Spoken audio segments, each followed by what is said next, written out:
Você pode se recordar, você já deve ter escutado tantas vezes a história da ovelha perdida. Quando Jesus compara o amor que aquele pastor tem pela ovelha, ele vai buscar a ovelha que está perdida, ele não deixa que ela continue esquecida, ele guarda de maneira responsável, né? Ele precisa deixar as 99 que estão ali. Aparentemente pode parecer uma irresponsabilidade, né? Mas é claro que ele deixou cuidadas aquelas que estavam ali. Elas já estavam no lugar certo, e ele saiu em busca daquela que estava no lugar errado.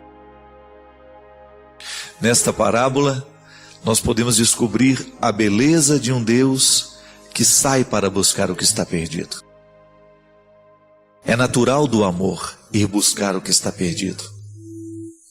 E Jesus nos ensina que Deus age assim.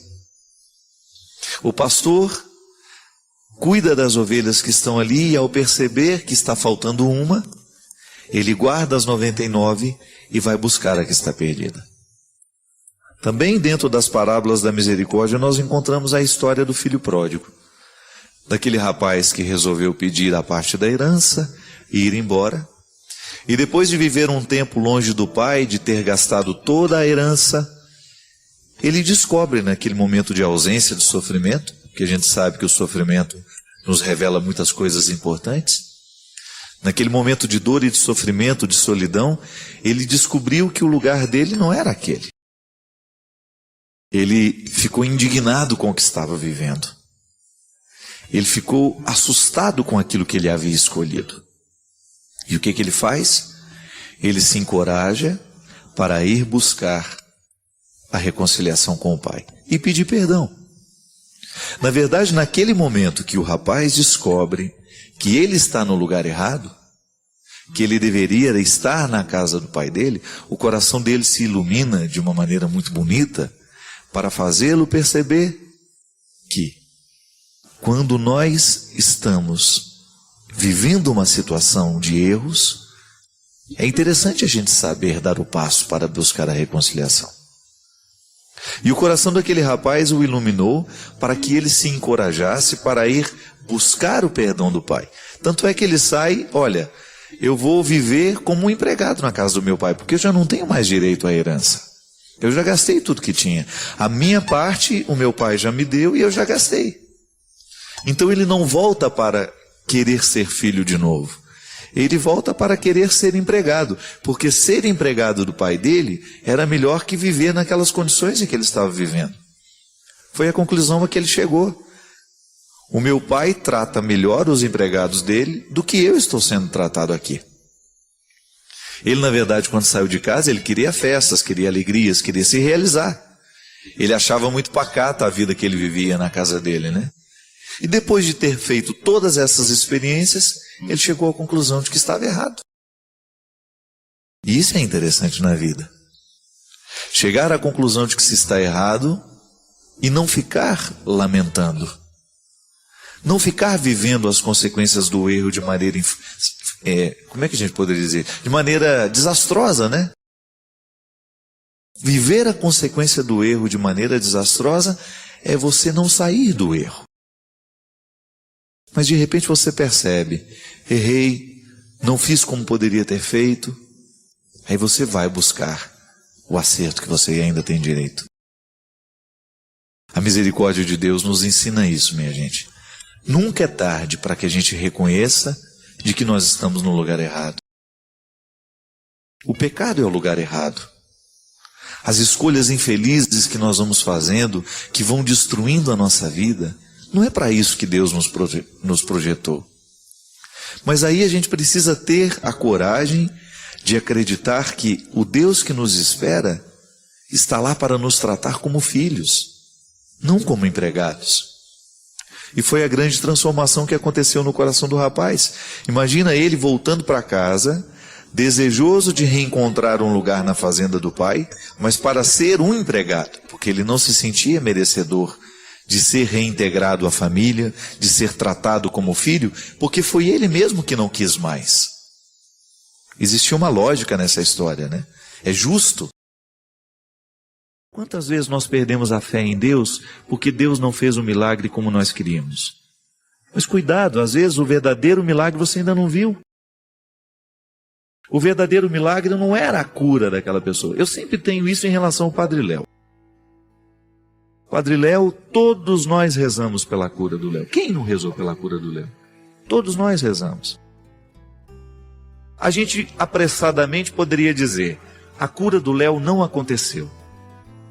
Não aconteceu como nós pedimos. Concorda comigo? Ele não viveu, ele não sobreviveu ao câncer. Mas e o que aconteceu no coração do Léo durante o processo da doença dele? Você não acha que a sua prece chegou aos ouvidos de Deus e que Deus curou o Léo da melhor forma como ele precisava ser curado antes de deixar esse mundo?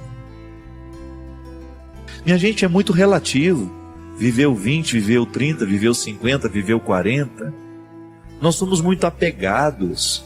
Nós somos muito apegados à realidade concreta, carnal, material. O Padre Léo faz uma falta danada na evangelização do Brasil, eu concordo.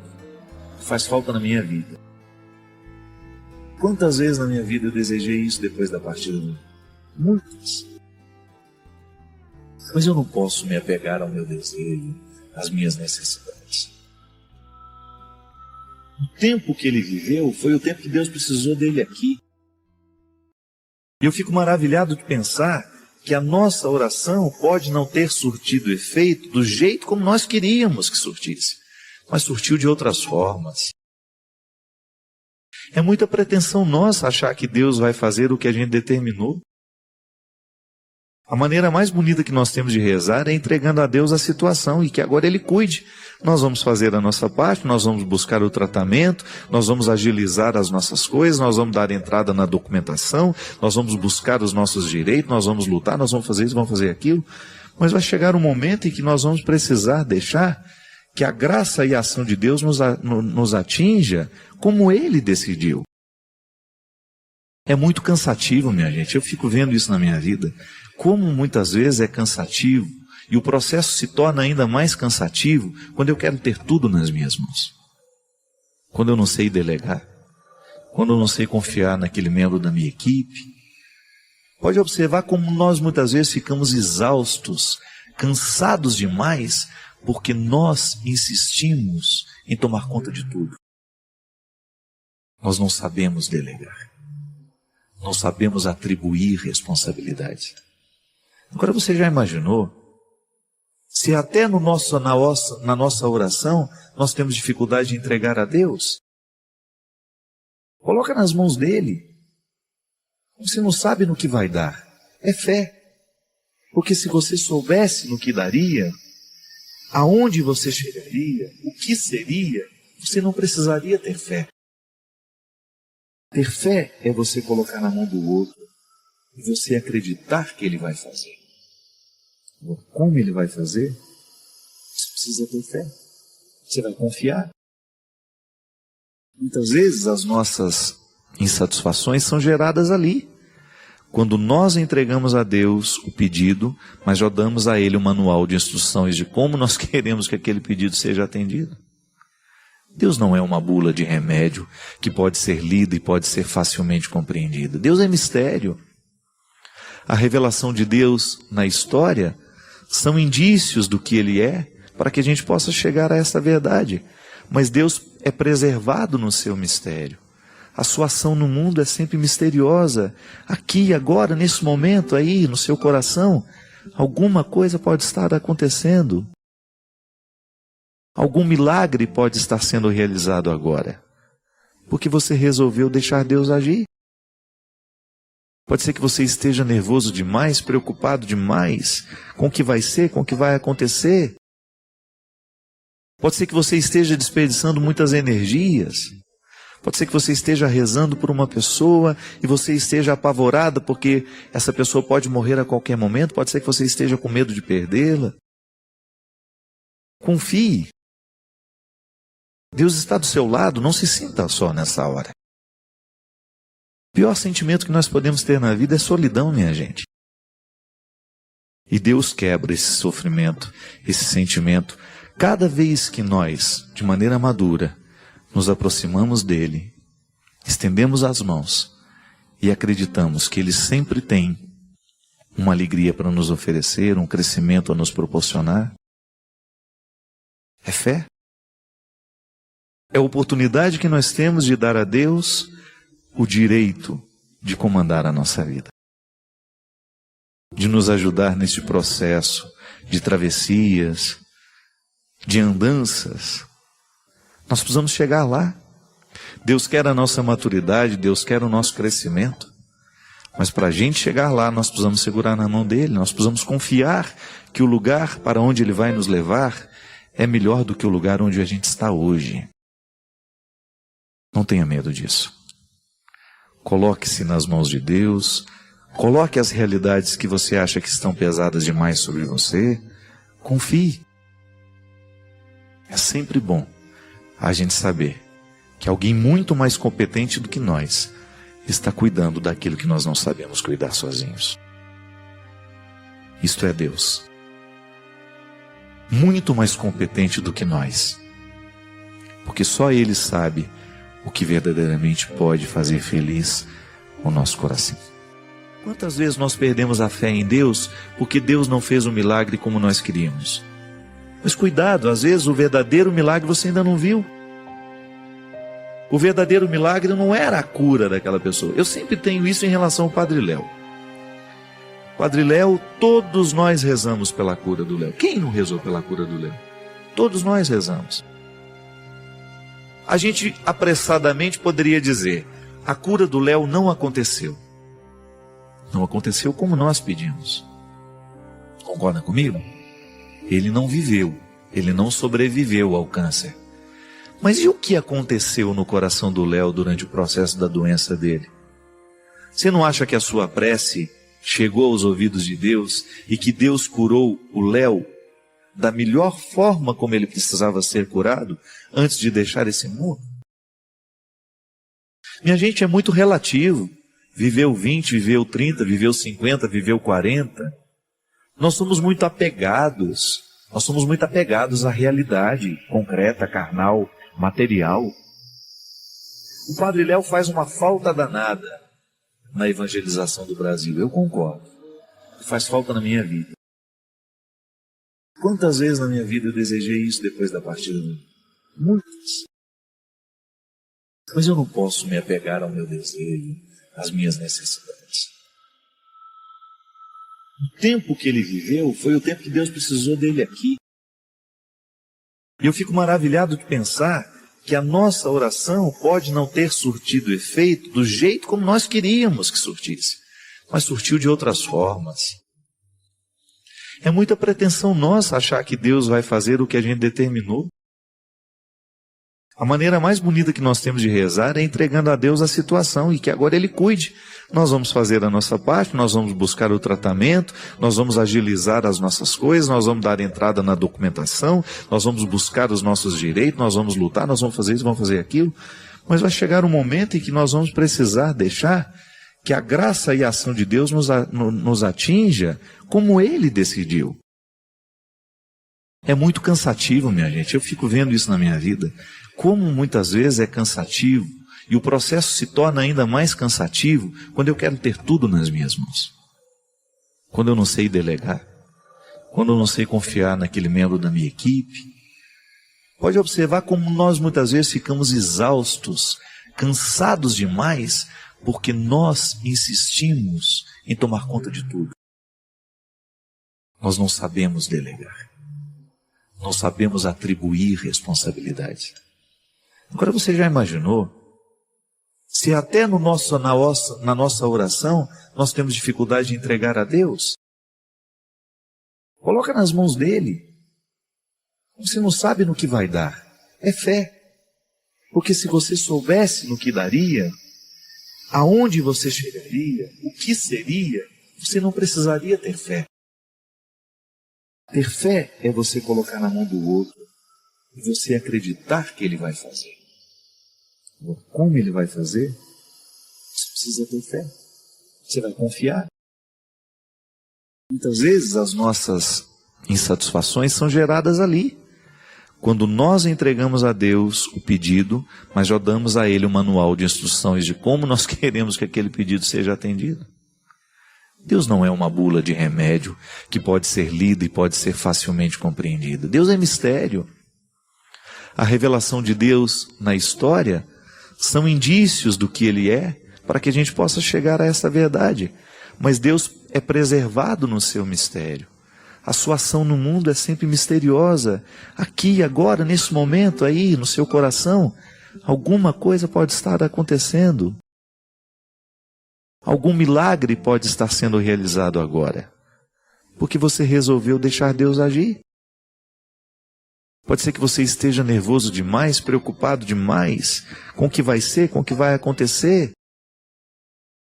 Pode ser que você esteja desperdiçando muitas energias. Pode ser que você esteja rezando por uma pessoa e você esteja apavorada porque essa pessoa pode morrer a qualquer momento. Pode ser que você esteja com medo de perdê-la. Confie. Deus está do seu lado, não se sinta só nessa hora. O pior sentimento que nós podemos ter na vida é solidão, minha gente. E Deus quebra esse sofrimento, esse sentimento, cada vez que nós, de maneira madura, nos aproximamos dele, estendemos as mãos e acreditamos que ele sempre tem uma alegria para nos oferecer, um crescimento a nos proporcionar. É fé. É a oportunidade que nós temos de dar a Deus o direito de comandar a nossa vida, de nos ajudar neste processo de travessias, de andanças. Nós precisamos chegar lá. Deus quer a nossa maturidade, Deus quer o nosso crescimento. Mas para a gente chegar lá, nós precisamos segurar na mão dele, nós precisamos confiar que o lugar para onde ele vai nos levar é melhor do que o lugar onde a gente está hoje. Não tenha medo disso. Coloque-se nas mãos de Deus, coloque as realidades que você acha que estão pesadas demais sobre você, confie. É sempre bom a gente saber que alguém muito mais competente do que nós está cuidando daquilo que nós não sabemos cuidar sozinhos. Isto é Deus. Muito mais competente do que nós. Porque só Ele sabe o que verdadeiramente pode fazer feliz o nosso coração.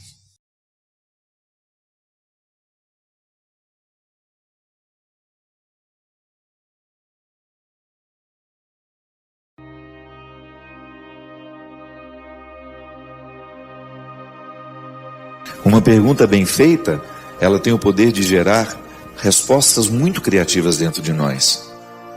Ou então, quando não conseguimos chegar às respostas, a pergunta mesmo se encarrega de nos levar a um processo de mudança. Eu, por exemplo, quando eu me pergunto, o que um ser humano precisa para ser feliz? Eu posso querer encontrar as respostas colocando todas as dimensões da felicidade material, que não é nenhum problema. Eu preciso de realidades materiais, eu preciso do conforto onde dormir, eu preciso de alimento. Mas quando eu entro nas dimensões espirituais da felicidade, aí isso não tem fim. Porque espiritualmente é diferente da matéria. Materialmente eu posso ficar quase que saturado do muito ter. Eu encontro pessoas que têm muito o tempo todo e eu sei quão difícil é para elas administrar tudo que têm. Às vezes passa uma boa parte da vida e do tempo administrando o que materialmente conquistou. E não é desfrutando não, viu? É administrando. Eu gosto de dizer isso. Eu já experimentei o não ter e hoje eu experimento o ter. Os dois são difíceis. Não ter é muito difícil e ter também é muito difícil. A partir do momento que você tem uma casa, que você tem as responsabilidades daquela casa, as demandas daquela casa, você perde um pouco da sua liberdade. As coisas, elas vão criando um contexto para nós que é de aprisionamento. Por mais livre que a gente seja, a gente sempre tem um certo e, às vezes, alguns moderados, outros um exagerado apego às coisas. Aliás, quando a gente vai morrer, quando a gente sabe que está próximo de morrer, muito nos pesa o saber com quem ficarão as coisas. Uma pessoa que foi livre, por exemplo, dos bens materiais, Quando se aproxima o fim, ela vai ficar muito mais conflituada com como ficarão as pessoas. O filho que deixou, né? Agora, quando existe um apego material, a pessoa ela fica muito mais preocupada com quem ficarão as coisas do que como ficarão as pessoas. Então, diferente da riqueza material, a riqueza espiritual ela não ocupa espaço. Ela varre espaços dentro de nós. Quanto mais rica uma pessoa fica espiritualmente, mais vazia ela se sente, não no sentido de não ter significado a vida, mas mais espaço ela vai criando dentro para ela poder receber mais, diferente dos acumuladores. É tão triste aquilo, né? Você pode olhar e fazer o seu julgamento. Como é que uma pessoa consegue viver num ambiente tão acumulado? Pois é uma doença, é um desequilíbrio. Aquele é o ponto alto de um apego exacerbado à matéria. Mas há pessoas que procuram na matéria essa felicidade. Extrapola aquilo que é necessário para nós. Sim, a felicidade, ela comporta também dimensões materiais da vida. Mas não se engane. Depois de ter o que é material, se não há um significado espiritual para aquilo que se tem, vira prisão para nós. Você vai viver para administrar o que você construiu, não para desfrutar. E é muito triste viver para administrar. Às vezes a gente vê pessoas que são como cães amarrados nos bens que têm. Alguém se aproxima e já faz. Não é assim?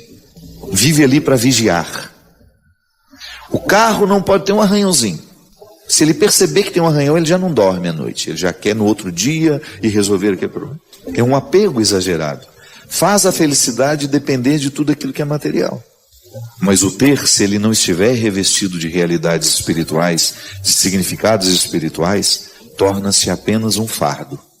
Aí você chega um momento que você até precisa perguntar, né? Quem é de quem? É o carro que é meu ou eu que sou do carro? Sim, a felicidade comporta necessidades materiais. É muito bom a gente ter.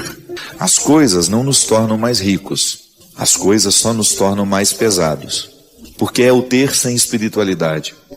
Porque eu posso muito bem revestir o que a vida me deu através do meu trabalho de significados espirituais. A minha casa, por exemplo, ela deixa de ser um peso para mim quando ela se torna o lugar do meu verdadeiro repouso, do meu verdadeiro descanso, do lugar onde eu reencontro a minha paz, a minha tranquilidade, onde eu me refaço dos meus cansaços e onde eu coloco as pessoas que eu amo. Todo mundo que frequenta aquela casa passa a fazer parte de uma felicidade espiritual. É tão bonito quando você entra dentro de uma casa e você percebe que ali o respeito pelo outro está nos pequenos detalhes. Não é apenas uma casa para ser bonita, não. É uma casa para ter significado espiritual. Isso é, ali as pessoas que transitam por ali se amam. E isso passa a fazer parte de uma felicidade espiritual. Você estar acompanhado de pessoas que você aprendeu a amar. O outro não é enxergado como apenas um objeto para satisfazer necessidades, não. O outro é um ser que faz parte da alegria da minha casa. Nós crescemos demais como pessoas, quando nós conseguimos ultrapassar o significado da matéria.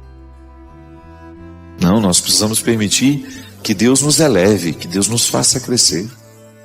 O amadurecimento espiritual, a riqueza espiritual, até mesmo para nos ajudar a dar sentido a tudo aquilo que materialmente nós podemos conquistar. A tudo aquilo que você já conquistou, a tudo aquilo que você pode ainda conquistar. Para você ser uma pessoa rica espiritualmente, afetivamente. E aí até mesmo aquele pouco que você já alcançou, pode ser que não seja muito. Fica tão cheio de significados que você se sente rico.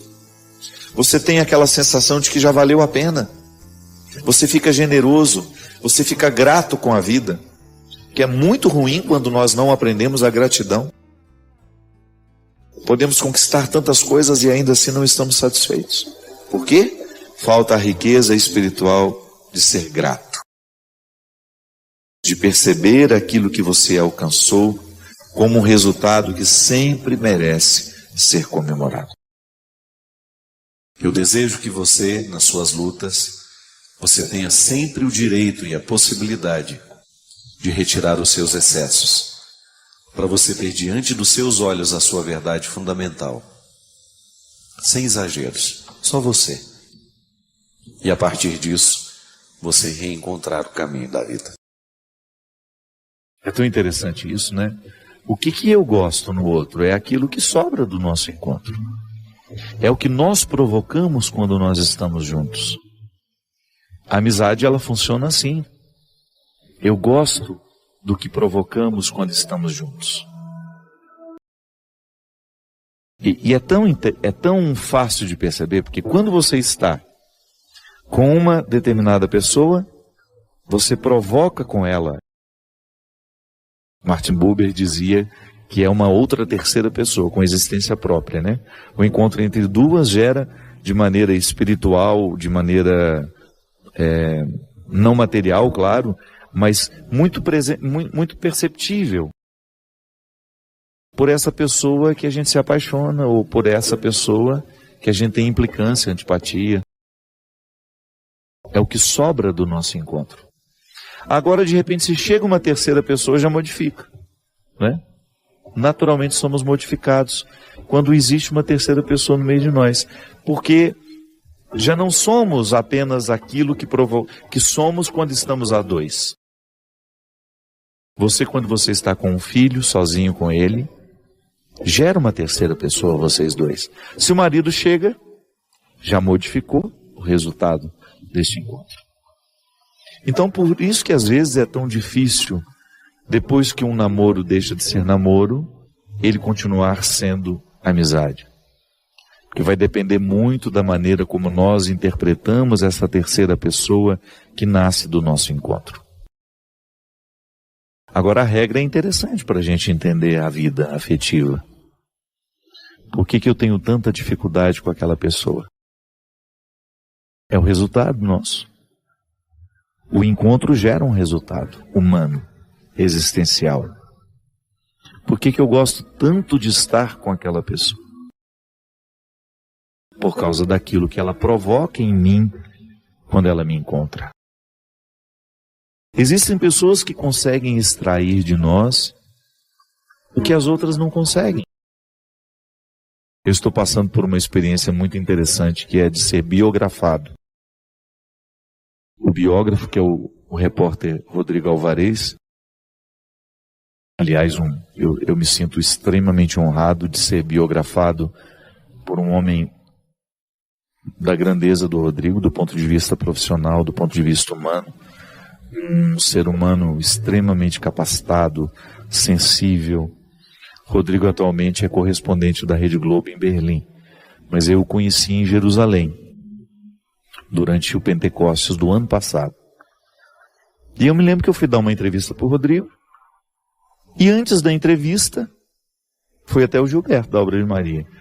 Pelo amor de Deus, conversa com o Rodrigo ali, que ele precisa depois fazer uma reportagem, e a gente acha que você, o senhor e o padre Reginaldo Manzotti é que deveriam conversar com ele. Aí tudo bem, ficamos ali batendo um papinho antes da entrevista, e ele ficou muito curioso com a minha maneira de ser padre no Brasil. E depois a nossa conversa continuou, mas não é isso que eu queria falar. Neste período de ser biografado, eu tenho que pôr minha vida na mesa, né?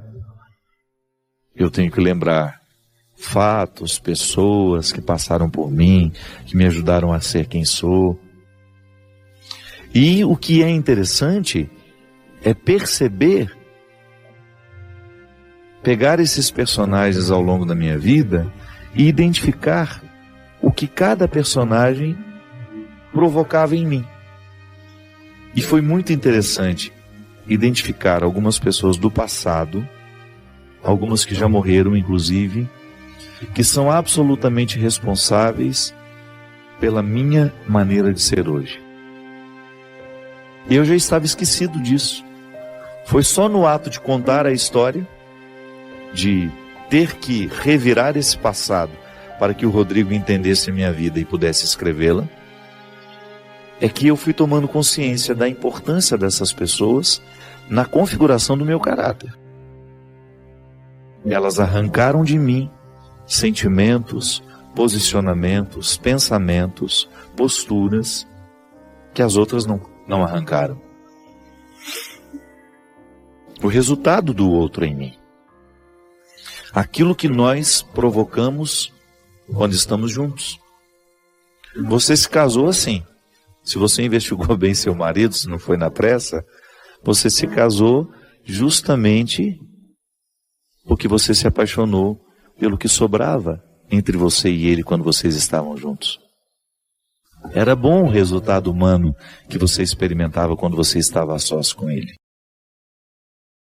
E é por isso que o amor tem de ser renovado depois. Porque à medida que chega um filho na família, modifica a maneira como vocês dois eram um para o outro. Terão de adaptar o amor. Da mesma forma quando alguém é arrancado. Por exemplo, um casal que perde um filho de acidente, uma doença.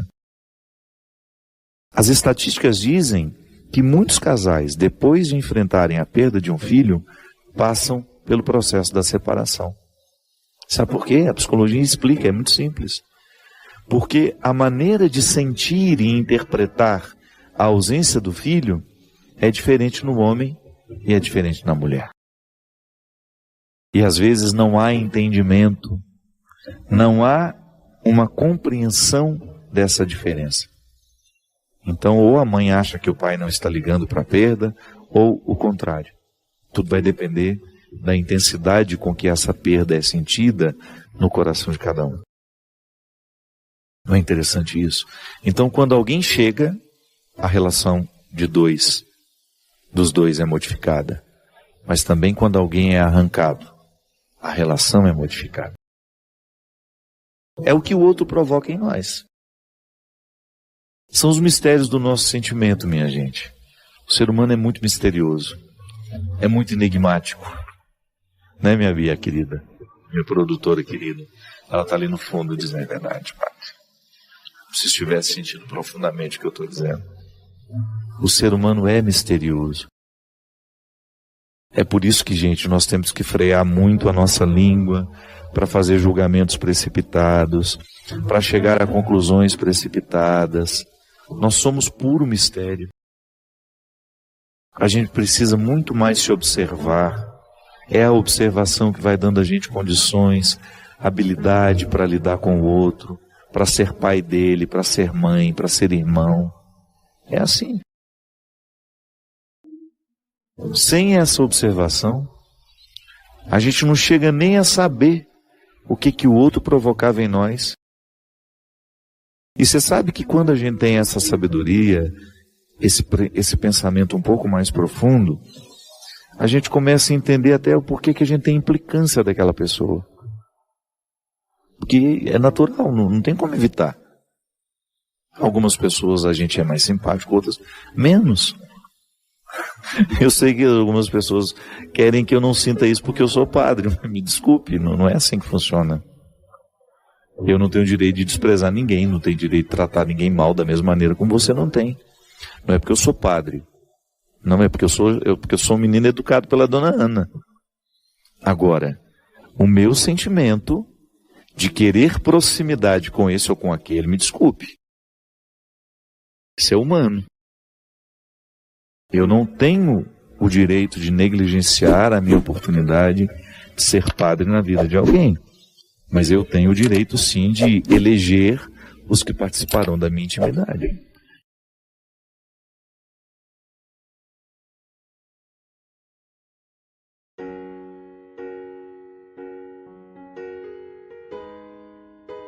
É como você se acostumar a um emprego onde você não cresce, onde você não precisa recrutar a sua inteligência, você fica repetindo a mesma coisa, aí você olha que uma pessoa muito menos preparada que você realizaria aquela função perfeitamente. Está na hora de você ir embora. Está na hora de você buscar um outro lugar para você. Sabe por quê? Senão você vai começar a se nivelar por baixo. E essa fatura chega. Pode ser que hoje você esteja acostumado, o contexto te anestesiou, mas vai chegar um momento que você vai se cobrar. Meu Deus do céu, por que eu não tive coragem de fazer a minha mala e partir em busca de uma realidade que me exigisse mais? por que eu não tive coragem de, naquela hora, tomar uma decisão que me causaria um desconforto, porque eu perderia a estabilidade, mas ao mesmo tempo me colocaria num projeto que de fato era para mim. Aí você vai sentir que você vai ser mais exigido do ponto de vista intelectual e naturalmente você vai sentir-se mais confortável do ponto de vista emocional. Quando nós temos a acomodação do processo intelectual, você começa a nutrir silenciosamente uma insatisfação emocional. Você sabe por quê? O ser humano sabe que pode. Você sabe que pode. Hoje, conversando com uma amiga minha, ela estava me dizendo que ela é empresária, ela trabalha não com um grupo muito grande de pessoas, mas ela fala assim, eu sempre tive muita habilidade de mandar os meus funcionários embora. Não é fácil, né? Já mandou alguém embora? Não quero ter esse desprazer, deve ser muito desagradável. Mas ela disse que quando ela identificava que um funcionário não correspondia mais ao que ela esperava, ela certamente teria de enfrentar o dissabor de despedir, ela começava a prestar atenção de maneira especial no que estava desestimulando aquela pessoa. E aí, quando ela chegava para a conversa, ela chegava toda otimista, ela não chegava metendo bronca, não. Ela começava dizendo assim, você tem percebido que você nasceu para muito mais do que aquilo que você faz? E se você não está desempenhando bem o seu papel, não é que você é incapaz, não. É que você não está estimulado. Você pode muito mais. Vá buscar um emprego melhor para você. Vá buscar um lugar onde você vá se exigir um pouco mais como pessoa e que naturalmente vai lhe dar uma satisfação, porque o que nos realiza é quando a gente tem a sensação de que a gente está crescendo. Diz que a pessoa, embora feliz da vida, é um dom. É um dom de fazer o outro perceber que ele pode ser mais. Você faz isso com os outros? Você estimula as pessoas a serem mais?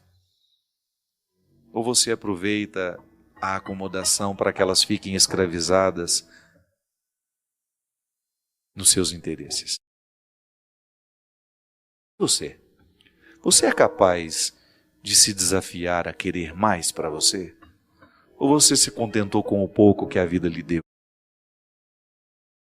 Não estou dizendo que você será ingrato, que você vai jogar tudo fora, não. Eu estou apenas querendo que você olhe para você do mesmo jeito como Jesus nos olha. Aquela palavra dura, eu volto a dizer, aos fariseus e aos escribas, não é para humilhá-los, é para acordá-los. Nenhuma palavra de Jesus é para humilhar alguém, para que aqueles se sentissem piores do que eles realmente eram. Não, a palavra dura é para acordar o que está acomodado. Quanto mais acomodado está, mais dura tem de ser a palavra. Senão a gente não acorda. Você tem escutado? Você tem se percebido para saber se de fato você está no lugar certo? Tem medo de mudar? Tem medo de correr atrás daquilo que você pode se oferecer? Ou você se nivelou por baixo, se acomodou nas suas escolhas e está satisfeito esperando a morte? É muito triste isso. Eu preciso diariamente, por mais que eu já tenha conquistado os meus resultados intelectuais, eu preciso me desafiar. Emocionalmente, eu ainda não alcancei o equilíbrio que eu quero.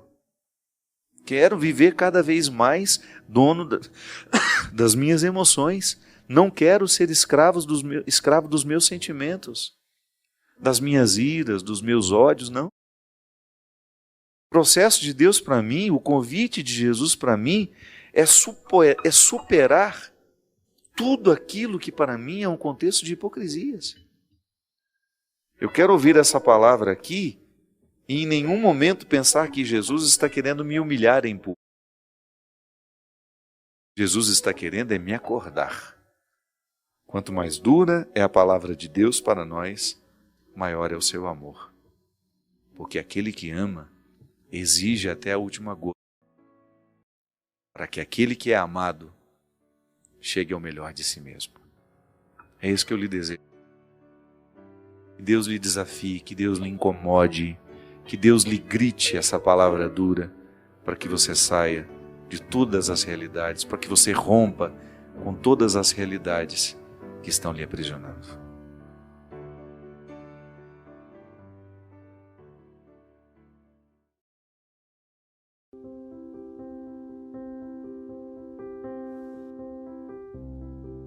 Hoje, gente, eu recebi um e-mail aqui, mexeu muito comigo na hora que eu li. Padre Fábio, eu tenho sofrido muito com meu filho mais novo, de 16 anos. Descobri que ele tem leucemia. Estamos sofrendo muito, padre. Outro dia ouvi o senhor dizendo, numa de suas palestras, que é preciso viver bem o dia de hoje ao lado das pessoas que nós amamos, porque não sabemos quanto tempo nós ainda vamos tê-las ao nosso lado. Nunca imaginei que eu fosse viver de perto essa realidade. Descobrimos a doença dele há 3 meses e o médico não nos deu esperanças. O que fazer, padre? Como conciliar o amor que sinto por ele com o desespero que me abate?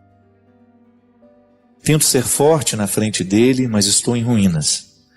Meu marido está totalmente abalado. Não se pronuncia, sofre calado.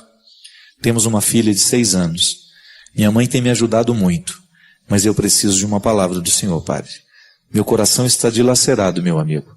Reze a Deus por mim. Eu achei bonito o que ela diz aqui. Como conciliar o amor que eu sinto por ele com o desespero que me abate? Na sua pergunta, minha filha, já está a resposta. Para a sua questão, não existem respostas prontas, né? O desespero que se sente no momento em que vê morrer aos poucos um filho, porque é isso que acontece. Quantas vezes, minha filha, eu tive a oportunidade de ver as mães sepultando os filhos assim, aos poucos. Porque uma morte anunciada, né? Não é aquele acidente que tirou, não tenho mais possibilidade de ver, não. É aquela doença que vai minando aos poucos. Quando o filho vai saindo de casa aos poucos. O único jeito que é possível humanamente, de abater esse desespero, é vivendo, intensificando a experiência do amor. Fazendo o que se pode fazer. Estando ao lado com a melhor qualidade do mundo. Não olhe para a perda que está acontecendo, não. Olhe para o tempo que você tem ainda. O médico disse quanto tempo você vai ter do seu filho e não importa. O que importa é o tempo que você vai conseguir ser mãe desse menino. A qualidade que você vai dar à sua maternidade nessa hora. Se toda mãe que perdeu o seu filho, sobretudo essas histórias que nós conhecemos aqui, através de acidentes trágicos, de mortes rápidas, se essas mulheres tivessem tido a oportunidade de saberem que elas iriam perder os filhos, elas teriam qualificado muito mais a maternidade delas. E é isso que nós podemos no momento da tragédia, minha filha. A vida cristã nos ensina a qualificar o tempo que a gente tem. Olhar para a vida que hoje é nossa, para essa dor que você tem de ver o seu filho morrer aos poucos, mas envolvê-lo de amor. Porque muito mais triste que morrer é morrer sem amor.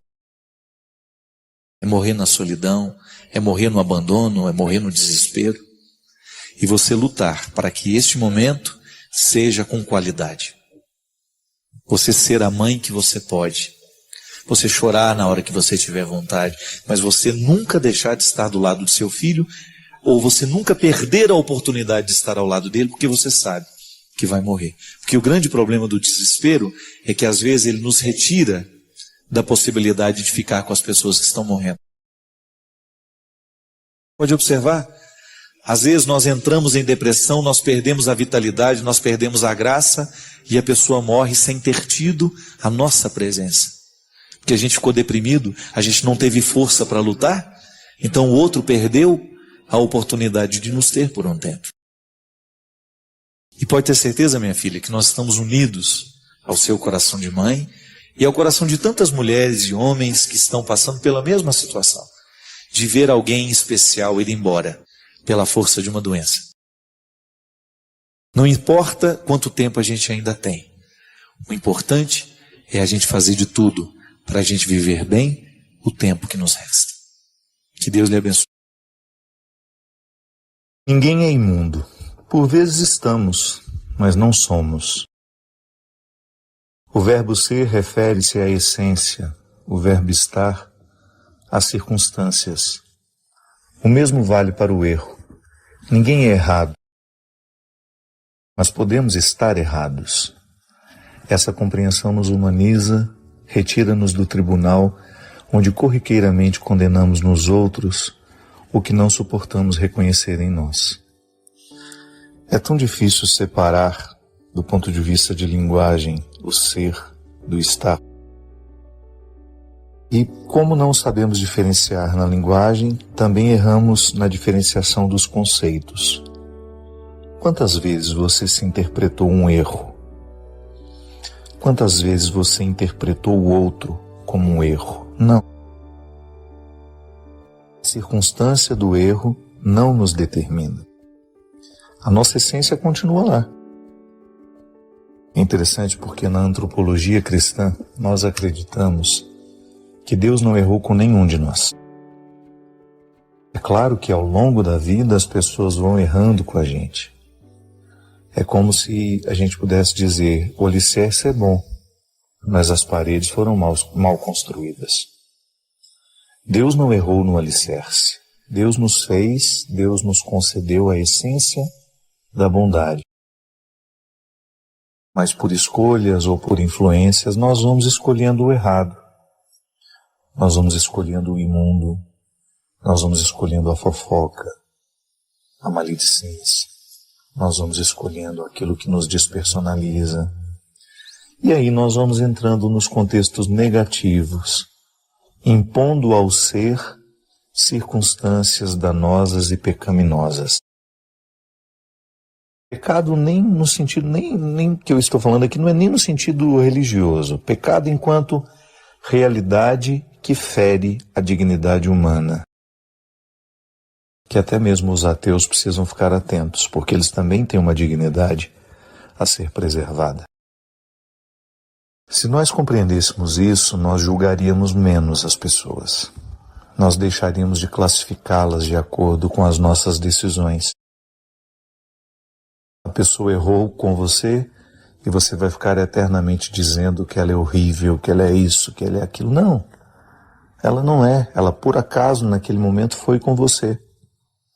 Mas a gente não pode aprisionar o outro no que nós achamos ou porque vivemos aquilo, porque sofremos aquilo que ela provocou. A pessoa é muito mais. Quantas pessoas você encontra um tempo depois e você identifica, nossa, como elas evoluíram. Quantas pessoas você identifica que avançaram muito, ficaram mais maduras, mas naquele momento que passaram pela sua vida, fizeram um estrago. O mesmo acontece comigo e com você. Deixe de se interpretar a partir dos erros que você comete. Preste mais atenção na sua essência. Ela é boa. Deus não errou com você. Se por acaso hoje você recolhe resultados desagradáveis das suas escolhas, isso não significa que você está condenado a ser eternamente assim. Ouse virar a página. Reescreva essa história a partir do momento presente, que é esse grande presente que nós temos nas mãos. Se a gente quiser ser cristão, nós temos que mergulhar no contexto das nossas escolhas, nós temos que refletir o jeito como nós vivemos, porque senão o nosso cristianismo, ele não atinge os seus efeitos. Um bom cristão é aquele que todos os dias antes de dormir faz o seu exame de consciência, como eu tantas vezes já disse aqui, que é aquele exercício que a minha mãe me ensinou, de passar a limpo a vida que eu estou vivendo, pensar quais foram as palavras que hoje eu disse que puderam ter ofendido alguém, que eu escrevi, o que eu fiz hoje que possa ter magoado, machucado alguém, qual foi o meu gesto de intolerância, ou o meu gesto de de falta de caridade, e também aquilo que foi bom. O meu exame de consciência me coloca diante de mim. Não é o outro que me faz perguntas, sou eu mesmo que me faço. O que eu estou precisando mudar na minha vida, na minha história? Porque sim, o cristianismo, ele precisa ser reflexivo. Às vezes nós vivemos sem fazer perguntas a nós, não é aos outros não, viu? Às vezes nós até fazemos muitas perguntas para os outros, mas as perguntas que nos transformam não são as que nós fazemos para os outros. As perguntas que são capazes de mudar a nossa vida são aquelas que nós fazemos a nós. E nós precisamos muito sair deste contexto de tanta pressa, dessa rotina reativa, porque às vezes nós somos tão reativos, e você ser capaz de lançar dentro de você um questionamento que possa frutificar e provocar mudanças. A vaidade é um risco que todo mundo corre. Ninguém está imune. Todo mundo corre o risco de, em algum momento, ficar vaidoso por aquilo que faz, ficar vaidoso por aquilo que sabe. Faz parte da condição humana. De vez em quando a gente se pega se achando, né? Tem gente que não acha, né? Tem gente que já tem certeza, né? Esse é um perigo. Quando a gente faz da nossa experiência de fé um lugar de vaidades, então eu corro o risco de perder-me do referencial. Que a minha experiência em Deus, ela está justamente a serviço do meu crescimento humano. À medida em que eu mergulho no mistério de Deus, eu preciso então aprimorar o meu jeito de ser e ficar atento a isso. Então, ao invés de ficar desanimado com o seu processo de fé, você tem mais é que ficar responsável agora. Porque você sabe que existe fragilidade, que as pessoas muitas vezes vão ocupar os espaços religiosos sem nenhum compromisso com Deus. Muita gente que está dentro da igreja não tem compromisso com Deus, tem compromisso com a própria vaidade, tem compromisso com a própria arrogância, tem compromisso com a própria necessidade de aparecer. Mas isso não pode ser para você um obstáculo para a sua verdade de fé. Não é verdade? A gente vai esbarrar o tempo todo nisso. E a gente tem que reconhecer que todos nós estamos expostos ao risco da vaidade religiosa, que aliás é perigosíssima, porque a pior coisa que tem, minha gente, é quando você descobre que alguém está revestindo de santidade o crime que comete. Tem gente que humilha e banca o santinho, né? Fica com aquele aspecto de santinho, mas está humilhando o outro. Uma crueldade, tem gente que é cruel, usa da própria estrutura religiosa que tem para ser cruel com os outros. Isso é terrível. Quando você descobre que às vezes a pessoa utiliza-se de uma pseudo-santidade para colocar-se num patamar onde ele se sente no direito de julgar a todos e de achar que só ele sabe, que só ele conhece, e acaba fazendo o absolutamente contrário do que propõe a fé. Justamente a fraternidade, né? Não é Jesus que nos ensinou isso? Que até mesmo para a gente corrigir o outro, a gente precisa ser misericordioso, a gente precisa ser verdadeiro. Essa lição as nossas comunidades precisam viver e experimentar o tempo todo. Porque senão nós vamos usar da nossa santidade, do nosso processo de fé, que a gente às vezes se orgulha tanto de viver e de ter, para poder menosprezar os que estão do nosso lado. É lamentável, mas muitas vezes o outro, do seu pedestal de santidade, de sua atmosfera religiosa, ele se sente no direito de cometer atos cruéis. E aliás, isso é o pior testemunho que nós podemos dar, porque o tempo todo o mundo está olhando para nós, e o tempo todo as pessoas estarão prestando atenção. Ele se diz cristão, então vamos olhar como é que ele se comporta, vamos ver como é que ele age, como é que ele administra os conflitos, como é que ele administra as situações. Isso para mim é meu termômetro de conversão o tempo todo, a maneira como eu estou tratando as pessoas. Para mim isso é um termômetro de conversão. Eu nunca permiti que essa vaidade de me sentir melhor que o outro venha morar dentro de mim. E esse é um grande risco que a autoridade pode atribuir.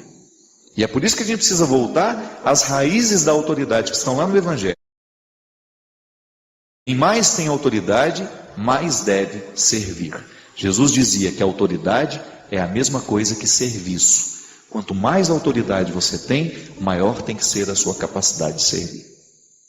Você já imaginou se a gente interpretasse isso em todas as instâncias da vida? Então a nossa presidente da República é aquela que mais deve servir ao país, porque ela foi eleita para administrar o nosso país. Os nossos deputados são eleitos para administrarem os interesses dos nossos estados. Junto ao governo, os federais são responsáveis por administrar, numa instância federal, os interesses do nosso lugar. O prefeito tem autoridade para administrar a nossa cidade, então ele deve servir mais e melhor, porque ele está numa posição de destaque, ele recebeu de nós essa autoridade.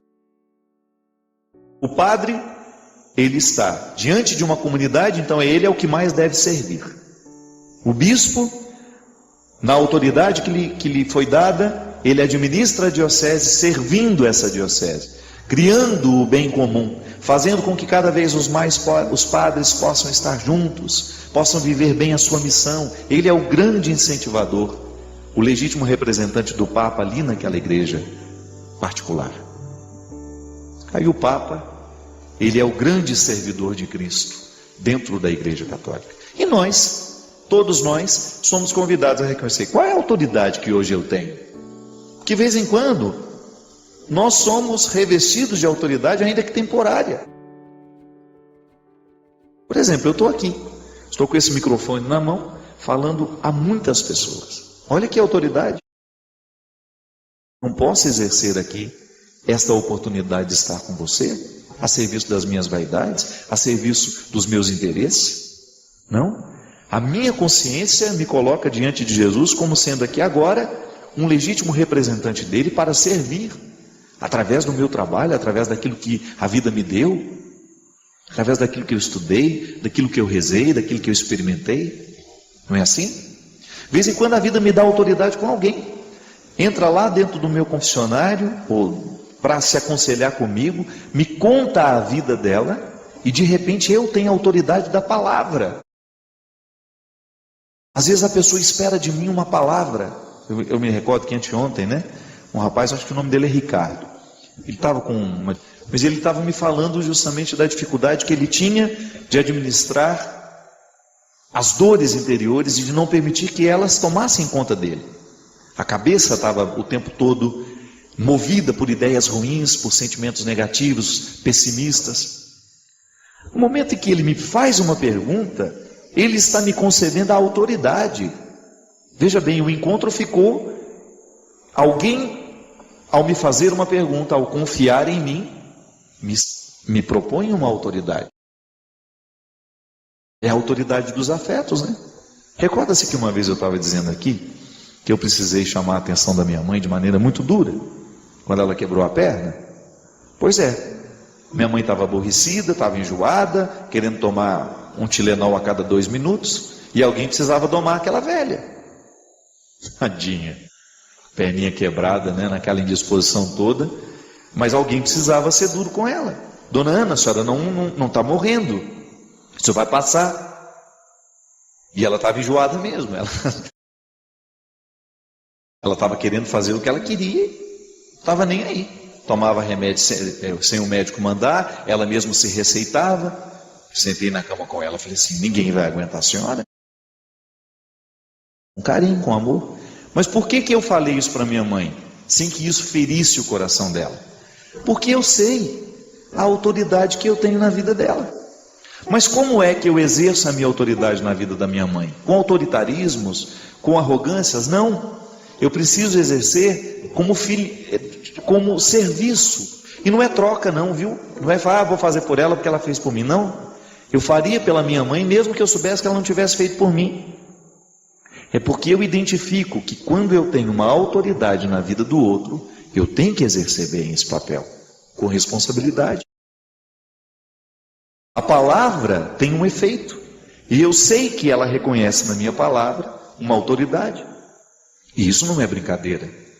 É por isso que, como homem público, a gente precisa tomar muito cuidado com o que a gente fala, com o que a gente aconselha.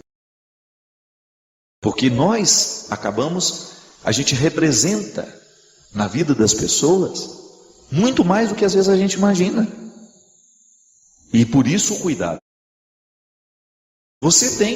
Na sua vida você tem diversas situações em que você fica revestido de autoridade. E aí? Como é que você escolhe exercer a sua autoridade? Minha gente, o tempo todo a vida nos proporciona a experiência do encontro. E o encontro pode ser saudável ou não. Tudo vai depender da maneira como nós escolhemos nos encontrar. Hoje você encontrou muita gente, amanhã você vai encontrar outras. Tudo vai depender da maneira como você vai interpretar o outro no momento do seu encontro. Volto ao início do programa mais uma vez. Se você o interpreta como uma pessoa e tem respeito por ela, você está exercendo uma autoridade do jeito correto. E o outro também é a mesma coisa. Agora, quando nós tratamos dessa autoridade espiritual, religiosa, que muitas vezes os nossos cargos dentro das comunidades nos fornecem, nos oferecem, precisamos entender. Precisamos entender que a nossa postura tem que ser sempre amorosa, tem que ser sempre baseada no ser de Jesus.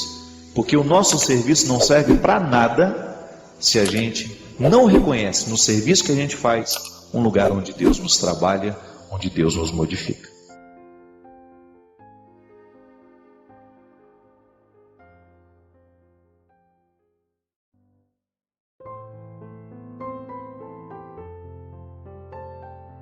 Da mesma maneira como Jesus falou aqui, no Evangelho, foi interessante que na hora que eu abri a Sagrada Escritura aqui, antes de começar o programa de direção espiritual, que eu sempre gosto de pegar uma palavra que possa nos ajudar, e o Christian foi quem propôs: padre, vamos falar de Corpus Christi, a festa de amanhã. Ele fala justamente de raiz, de ramos. Eu sou a videira verdadeira e meu pai é o agricultor. Todo ramo que não dá fruto em mim, ele corta, e todo ramo que dá fruto, ele limpa, para que dê mais fruto ainda. Vós já estáis limpos por causa da palavra que vos falei. Permanecei em mim, e eu permanecerei em vós. Como o ramo não pode dar fruto por si mesmo, se não permanecer na videira, assim também vós não podereis dar frutos, se não permanecerdes em mim. Eu sou a videira, e vós os ramos. Aquele que permanece em mim, como eu nele, esse dá muito fruto, pois sem mim nada podeis fazer. Quem não permanecer em mim, será lançado fora como um ramo e secará. Tais ramos serão apanhados, lançados ao fogo e queimados. Se permanecerdes em mim, e minhas palavras permanecerem em vós, pedi o que quiserdes e vos será dado. E nisto meu Pai é glorificado, que deis muito fruto e vos torneis meus discípulos. Tão bonito isso, né? A palavra que nos lava, a palavra que nos limpa. Se você for pensar, a missa, a Eucaristia, ela é um ritual de purificação. Aliás, a gente começa pedindo perdão, né?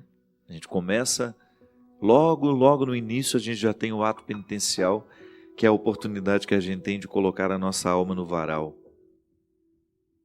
Depois você tem a liturgia da palavra, que é quando nós somos lavados pela palavra.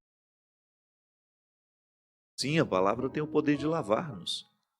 É simples você entender isso. Você está com a cabeça cheia, está com dificuldade de pensar direito, está sofrendo muito.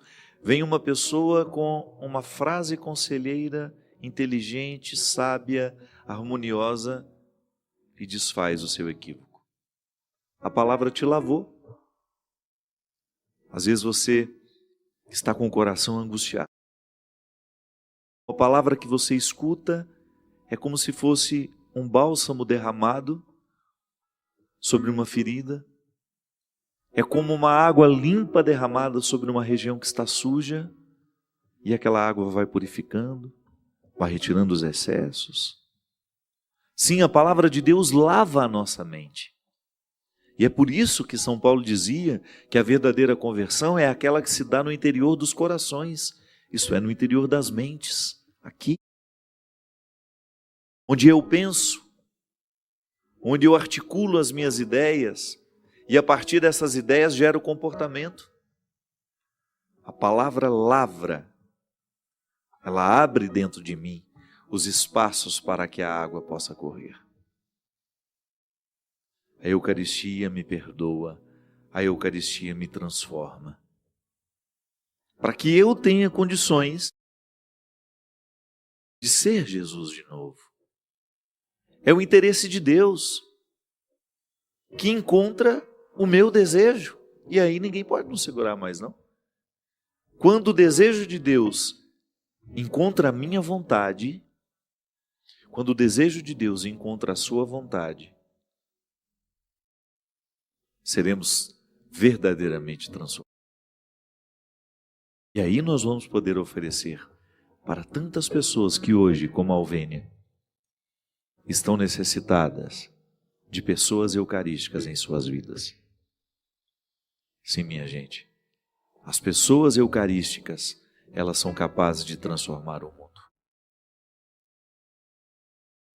São elas que atualizam verdadeiramente Jesus entre nós. Eu posso ser padre e não ser eucarístico. Posso me dizer cristão e não ser eucarístico. Por quê? Porque meus pecados são tantos, as minhas vaidades são tantas, os meus excessos são tantos, que Deus não tem oportunidade de viver em mim. O espaço que eu reservo para Ele é mínimo. Eu preciso ser eucarístico. Eu preciso dar a Deus a oportunidade de andar pelo mundo através de mim. Sabe? Pegar a minha agenda e poder dizer, olha, Deus terá a oportunidade de estar nesses lugares, nesses eventos, falando e cantando através de mim. Isso é um compromisso meu. Você, pegar a sua agenda, tudo que você tem de fazer. Será que Deus vai poder contar com você? Para estar nesses lugares e legitimar a sua presença através de você. Sim, corpo de Cristo no corpo do homem. Corpo de Cristo no corpo da mulher. Nós tendo a oportunidade de levar Deus pelo mundo. E aí sim, seremos verdadeiramente cristãos à medida em que sermos, em que formos. E aí você conjuga em todos os que formos eucarísticos, em que sermos eucarísticos, à medida em que somos eucarísticos.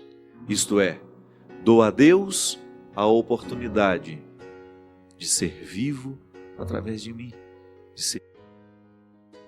Como eu tenho certeza que hoje a Fabienne pôde oferecer Deus ao coração dessa mãe que tanto sofreu. E tanto sofre nessa hora. Como muitas outras pessoas lá em Sobral, terão a oportunidade de oferecerem os seus corações eucarísticos a esta mulher. Porque aqui, eu posso lhe dizer e testemunhar, comunidade Shalom, sei onde essa mulher está inserida. Comunidade onde esta mulher está inserida. É uma gente que leva a sério a oportunidade de ser eucarística. É uma gente que vive com radicalidade o Evangelho, que não brinca de ser cristão. Digo aqui as lideranças que eu encontrei da comunidade Shalom, meu querido Moisés, a minha querida Emir Nogueira, que tanto zelam para que seus companheiros de estrada, porque é assim que eles são considerados, seus irmãos de caminhada, possam viver a radicalidade do Evangelho.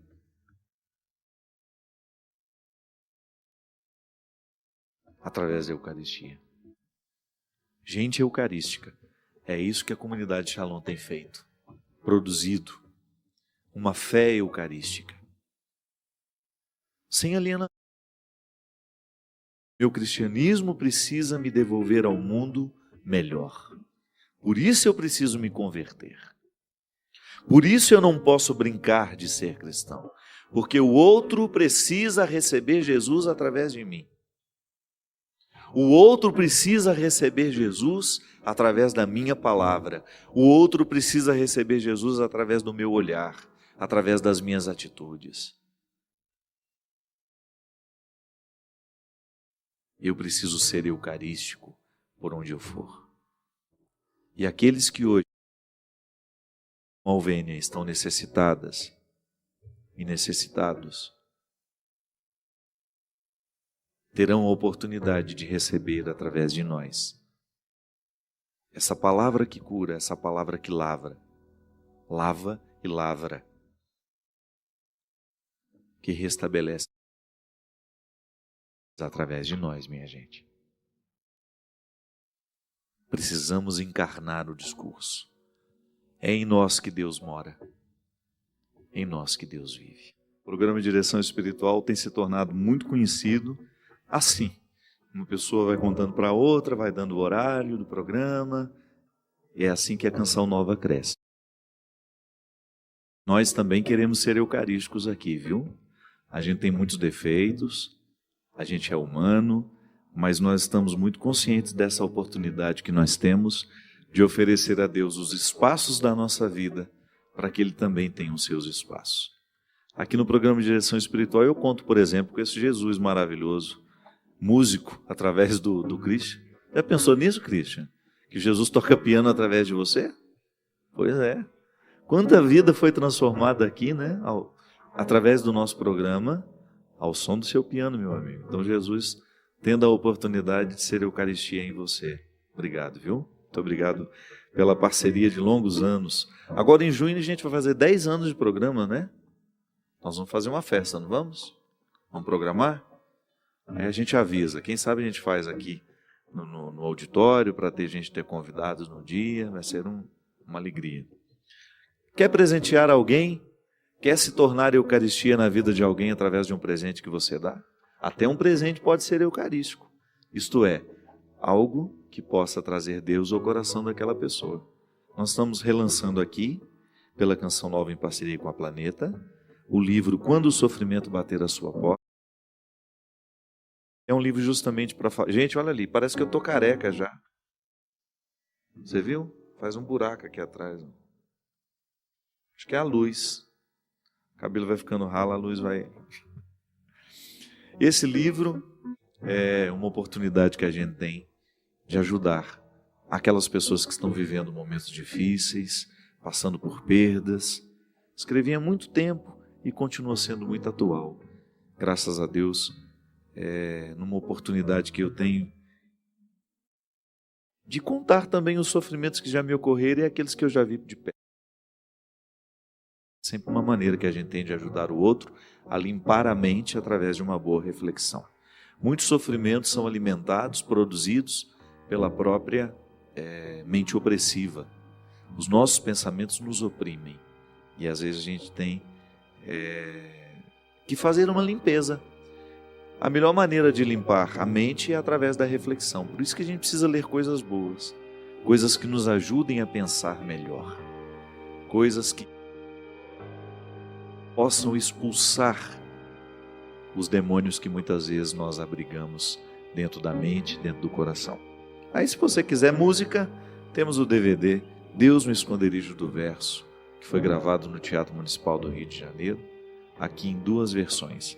Essa é a edição mais luxuosa, que tem o DVD e os 2 CDs ao vivo. Tem também só o CD ao vivo, se você quiser, tem o CD separado e tem o DVD. Você pode ligar para a Canção Nova 0 Operadora 12 3186 2600. Esses produtos aqui, graças a Deus, tanto o livro da Canção Nova quanto o DVD aqui, que é da Sony, você encontra em todas as livrarias que são próprias, né? Que vendem esses produtos, lojas americanas, Saraiva, Leitura, em todos esses lugares nós temos, tanto o livro quanto os DVDs. Mas se você compra aqui, você ajuda a Canção Nova a manter essa obra no ar e a continuar fazendo bem às pessoas através dessa programação que não tem comercial. Você pode observar, a Canção Nova só faz propaganda de produtos que ela mesma produz, porque são produtos evangelizadores. Quero convidar vocês que são de Limeira para estarem comigo no dia 27, então sexta-feira agora. É isso, né? Sexta-feira? Sexta-feira eu estarei em Limeira para o show A Estrada Sou Eu, que é o novo repertório que nós estamos fazendo, de um apanhado de toda a minha história musical. E no dia 28 estaremos em Sumaré, as duas cidades no estado de São Paulo. Em Belém, vou apenas anunciar que estou, mas me parece que eles abriram os ingressos hoje de manhã e já terminou, então não tem mais. Mas em Belém eu teria a oportunidade, a graça de visitar novamente essa cidade no dia 2 de junho. Agradeço muito aos meus amigos Wendel e Rainedi, todo o pessoal do grupo de oração que está me levando. Não, na verdade é o Wendel e Rainedi, mas certamente assessorados, né, pelo grupo que está sempre com eles. Vai ser uma alegria voltar a Belém e cantar no Teatro da Paz, este monumento da cultura brasileira. E no dia 5 de junho, que é a semana que vem também, eu estarei em Franca. Em Franca nós faremos um evento para ajudar o Halel, da minha querida tia Lolita. O Halel é esse evento musical que acontece em vários lugares do Brasil e tem em Franca, né, a sua grande mentora, que é a tia Lolita, tem muitos projetos sociais. Então nós estamos indo lá para ajudar a tia Lolita a arrecadar dinheiro para ela continuar fazendo o seu trabalho. Então nós queremos convidar você que é de Franca e região, organize a sua caravana, entre no meu site www.fabiodemelo.com.br. Você vai ter lá no dia do show de Franca, que é o dia 5 de junho, você entrando na data, você vai ter o telefone para informações. E lá sempre você vai ter alguém que vai lhe ajudar a ter mais informações do que nós estamos oferecendo.